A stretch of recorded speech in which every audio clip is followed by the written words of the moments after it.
Hello. Today I'm reviewing The Woman in the Window, which is on Netflix right now. And I'm just going to, let's just start in reverse.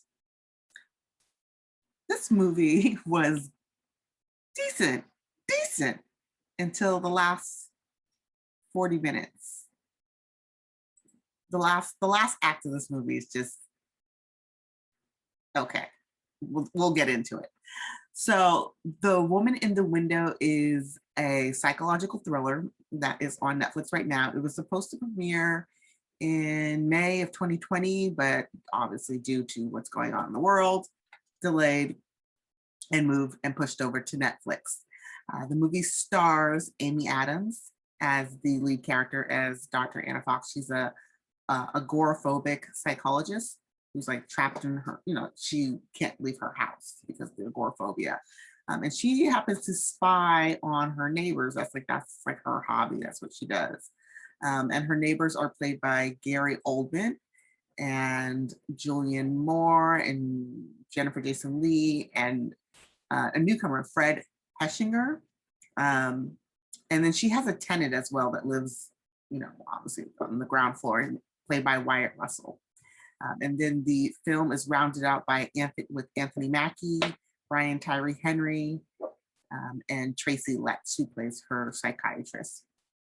The film was directed by Joe Wright, and I'm not really familiar with all of the films that he's made. The two that stick out when I was looking at his filmography was Pride and Prejudice and Anna Karenina. Both are starring Keira Knightley.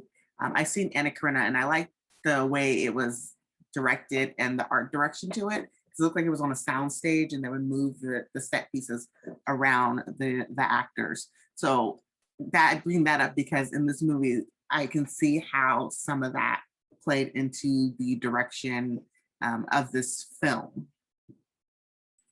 So the premise of this film is that, and I'm reading this directly because this movie has turns and twists, and I don't want to give any of the plot away. So the premise is Anna Fox lives alone, a recluse in her New York City home, unable to venture outside. She spends her day drinking wine, maybe too much, watching old movies, and recalling happier times, and also spying on her neighbors. Then the Russells move into the house across the way, a father, mother, and their teenage son. And the movie just goes from there. They have interactions. They come over to her house. And then she witnesses a murder happen across in their home, and she gets herself wrapped up and involved in this. As the movie progresses, you see that as she's getting more and more involved into the mystery of what's going on with this family across the way, she is unraveling herself because she's in the house, she's a psychiatrist, and she's on some medications that cause hallucinations. But throughout the movie, she's unraveling until the third act where things start to get revealed. And that's where the movie, for me, I was just like, I'm having a tough time reviewing this because I don't want to give anything away. This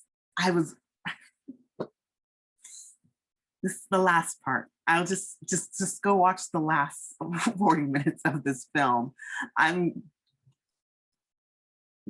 Go watch the last parts. I would say the performances that stood out was Amy Adams. I think she's always stellar in everything.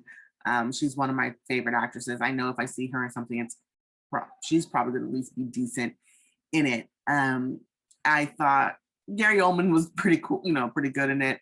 Julianne Moore she was giving it everything because she was off the wall. And the actor who played the son, he definitely he comes off as very weird in the movie, and I think he played that part pretty well. I don't want to give a lot away.